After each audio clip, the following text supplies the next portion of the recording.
Ladies and gentlemen, we meet again for a short and sweet idea towards Parshat Re'eh.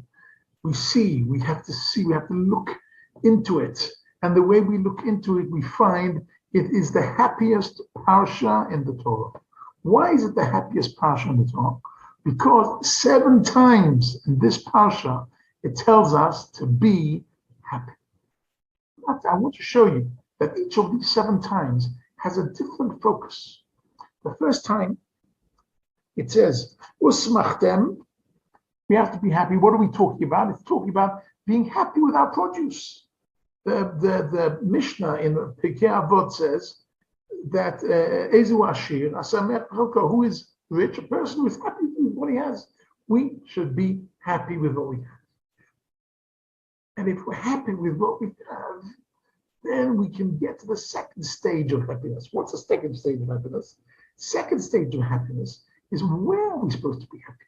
You have to be happy in Yerushalayim. If we're happy, we bring korbanot, we bring sacrifices. We show our happiness through a thanks sacrifice, through a shlamim sacrifice. We show our happiness by eating these holy sacrifices in Jerusalem.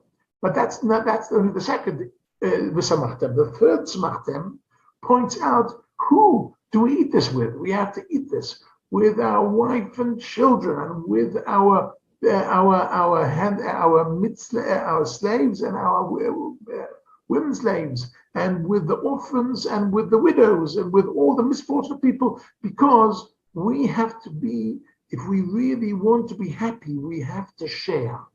Ladies and gentlemen, I must tell you, we live in a world which is so self-centered, very self-centered. People have an iPhone and an iPad and an iRobot, and I am the center of the world. But that does not bring happiness. What brings happiness is I share. If I can share what I have with my children, my grandchildren, with my wife, with all the people around me, with the orphans, with the widows, with all the misfortunate people, that is happiness. Happiness is in the giving. It's not in the taking. And that is what the Torah is telling us. And then after these three places in the parasha, they talked about happiness. Then it says, Banim atem la'Hashem Elokeichem. What a beautiful, sweet analogy. We are the sons of HaKadosh Baruch Hu. What does that really mean on a deeper sense? Well, there are many levels to understand this, but let's imagine a father who has to travel for 2 weeks abroad away from home, and he comes back 2 weeks later, and to show that he missed his family, he brings one of the children a box of Lego. Now let's see what are the 2 types of response this child can have. If he says, "Oh, Daddy, you bought me Lego, you brought me, thank you so much," gives his father a hug and a kiss, how does his father feel? His father feels, well, he's really appreciative. Next time I'll also buy him something.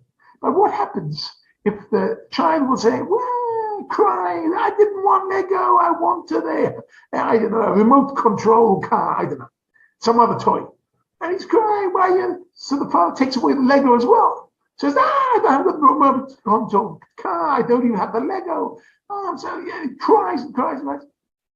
If we are happy with what Hashem gives us, He will give us more, because we are His children. That's on a simple level. But Or Chaim HaKadosh goes on a much deeper level.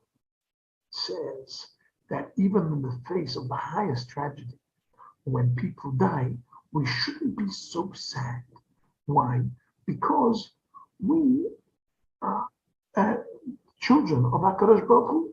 And after a certain time, He calls us back home to His home.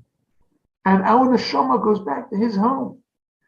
And therefore, Banim atem la'Hashem Elokeichem. We, the Jewish people, are Am Skula, as it says in the following pasuk. We are invited back to His palace after 120 years.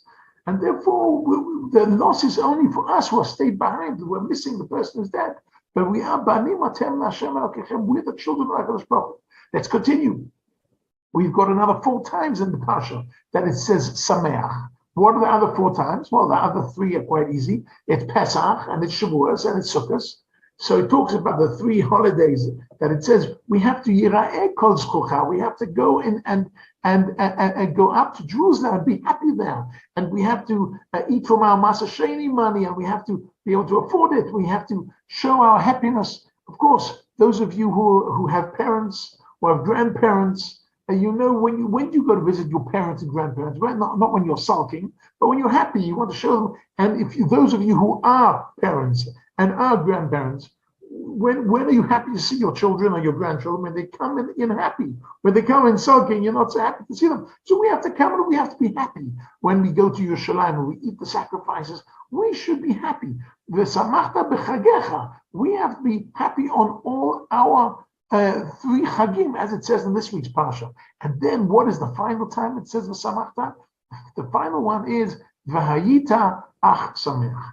You should be only happy. What does it mean you should be only happy?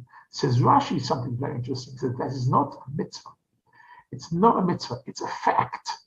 It's a promise that if you are happy in the right place, with the right sacrifices, sharing it with the right people, and you do it on Pesach and Shavuos and Sukkot, comes the 7th mention of being happy in this parasha, and says, if you do all these other 6 types of happiness, you'll be only happy for the rest of the year. Wishing you all a happy year and a good Shabbos.